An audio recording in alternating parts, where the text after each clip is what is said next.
विश्व पटल पर चीन एक आर्थिक एवं सैन्य शक्ति के रूप में बड़ी तेजी से उभरा है, परंतु उसका यह उदय न केवल भारत किंतु पूरे विश्व की शांति के लिए बहुत बड़ा खतरा है। कहने को तो चीन एक कम्युनिस्ट देश है, परंतु वहाँ का साम्यवाद केवल चीन के शासकों की निरंकुश तानाशाही को सुरक्षित रखने का एक माध्यम बन गया है। चीन के शासक तो बहुत पहले ही साम्यवाद की अर्थी निकालकर पूंजीवाद को अपना चुके हैं, पर वहाँ का पूंजीवाद भी बहुत निम्न श्रेणी का है। सभी पूंजीवादी देश व्यवसाय करते हुए नैतिकता के कुछ मापदंड अपनाते हैं और उनका पालन करते हैं, किंतु चीन ने लाभ कमाने की धुन में नैतिकता के सारे मापदंड की छुट्टी कर रखी है। वैसे भी साम्यवाद व्यवस्था के चलते सब कुछ शासन के नियंत्रण में है, ना प्रेस है ना विरोधी पार्टियां हैं, कानून एवं व्यवस्थाएं भी जटिल हैं। सरकार जो कहती है वही मानना पड़ता है। ऐसी अपारदर्शी व्यवस्था ही वहाँ के आर्थिक क्षेत्र को संचालित करती है, इसलिए सब जगह धोखाधड़ी का बोलबाला है।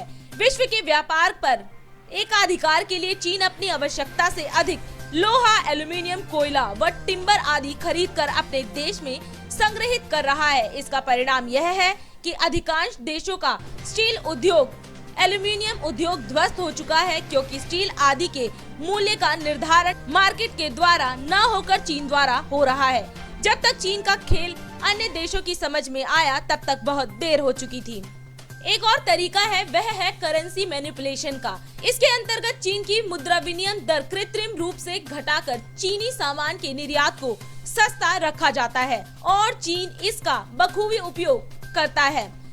विदेशी कंपनियों के साथ मिलकर चीन ने अपनी जनता के विरुद्ध जो शोषण का खेल खेला, उसकी अपनी अलग कहानी है। मजदूरों को 16-16 घंटे काम करवाना, महीने में एक छुट्टी देना, मानव अधिकारों का खुला उल्लंघन चीन में ही संभव है। पर इस आधार पर अपने सस्ते सामान को विदेशों में डंप कर वहां के उद्योगों को चौपट करना, बेरोजगारी बढ़ाना, फिर वहां के मार्केट पर कब्जा करना, ऋण देकर देशों को अपने चुंगल में फंसाना चीन की अपनी नीति का हिस्सा है।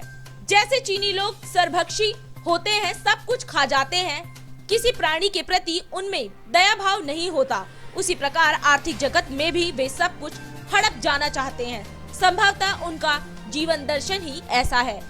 वेद की भाषा में कहूँ तो वे केवलवादी हैं, सब कुछ स्वयं के लिए हो, जबकि हमारा जीवन दर्शन लिव एंड लेट लिव पर भरोसा करता है।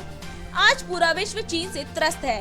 वैसे तो चीनी वायरस फैलने में चीन की जो भूमिका रही है, उसके लिए उसका बहिष्कार पूर्णतः न्यायोचित है, पर जिस प्रकार की आर्थिक गतिविधियां उसके द्वारा संचालित है, उसके लिए तो उसका पराभव बहुत जरूरी है।